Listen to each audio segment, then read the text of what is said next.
Mesdames et messieurs, bonsoir. Selon l'heure que vous allez m'accueillir chez vous. Ouais, aujourd'hui, nous allons aller en langue française, pas plus en yemba. Le temps pour moi de décortiquer ou bien, du moins de désenvelopper cette lettre qui nous a été léguée par nos ancêtres. Et donc, qu'aujourd'hui, beaucoup tentent de désenvelopper, mais avec des réserves. Cet habit dont nous voyons, nous sommes le Ndop de l'Ouest Cameroun, le Ndop du Graciel, le Ndop des Bamileke. C'est une lettre envoyée à nous par nos ancêtres. Et puisque nous portons pour adorer les morts, puisque nous observons ce tissu dans les loges royales, quand il y a une cérémonie, la loge du roi ou du chef doit être abordée avec cet habit. Lorsque nous allons dans une chefferie, ce tissu est presque partout. Quand le chef veut s'asseoir, il est toujours avec ce tissu. C'est donc pourquoi ma préoccupation aujourd'hui est de développer les différents chemins que nous voyons sur ce tissu. De prime abord, nous avons ici un rectangle. Dans ce rectangle, il y a un losange. Et ce losange représente quoi? Avant de passer au losange, le fond du tissu, le fond de notre habit, a quelle couleur? La couleur bleue. Certes, on sait que géographiquement parlant, la couleur bleue désigne les océans, donc désigne l'eau.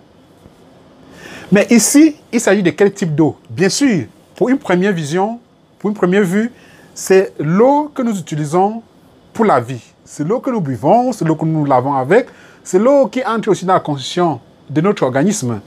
Mais cette eau, ou bien cette couleur bleue, s'exprime de deux façons. Un, il s'agit ici de l'ensemble des herbes que j'appelle ici melang, là, qu'on utilise pour l'initiation du chef lorsqu'il est dans le lakem. C'est la couleur là, cette couleur qui est représentée ici. Ça, c'est une première explication. Deuxième explication. Cette eau représente l'eau dont le bébé qui est dans le ventre de sa maman réside à l'intérieur. Généralement, lorsqu'une femme va accoucher, vous parlez de on dit que la poche des os s'est percée. C'est l'eau là ici, c'est cette eau là qui est représentée comme ça.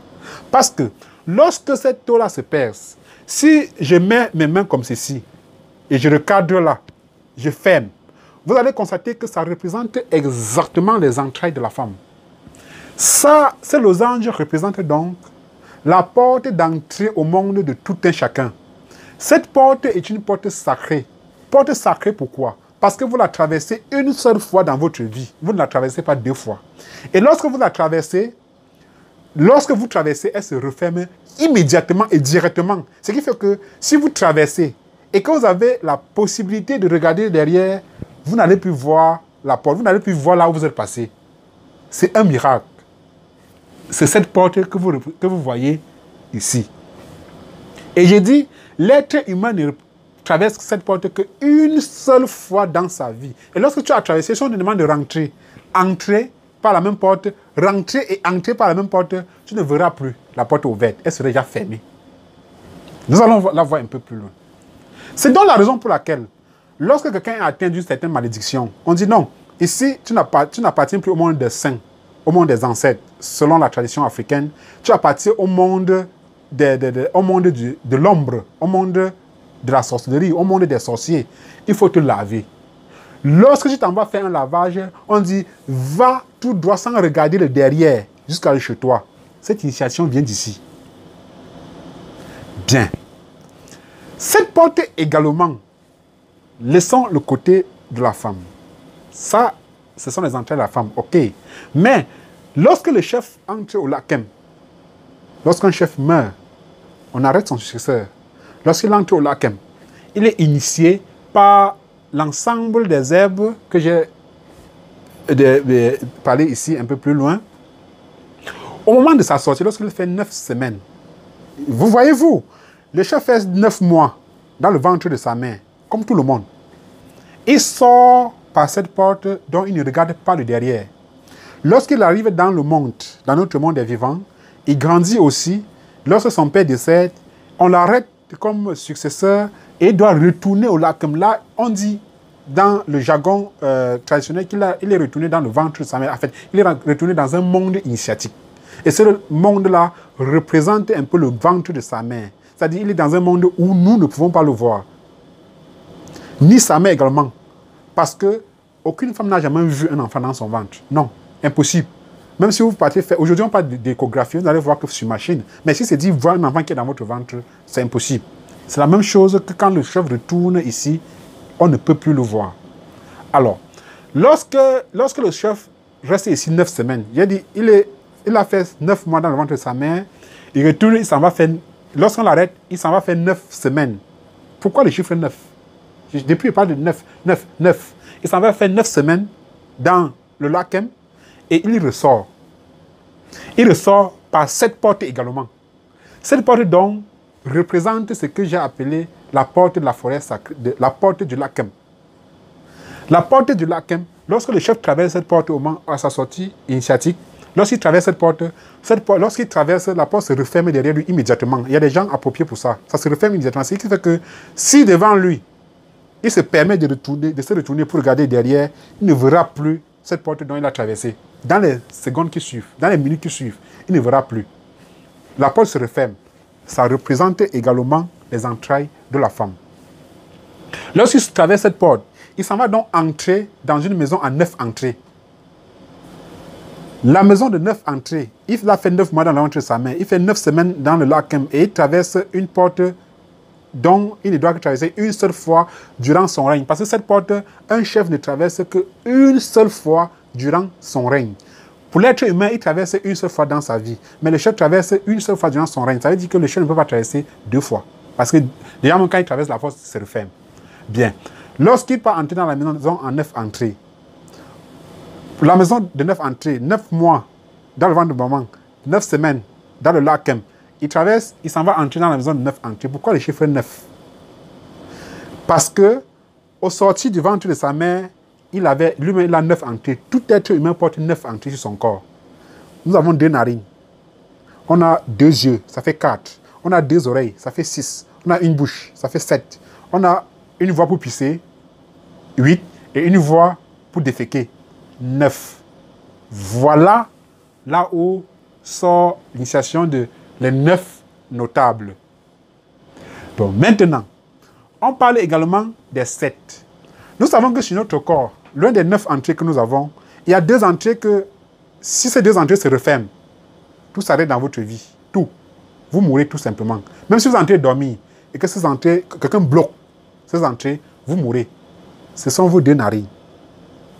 Et lorsque vous enlevez ces 2 narines, ça reste 7.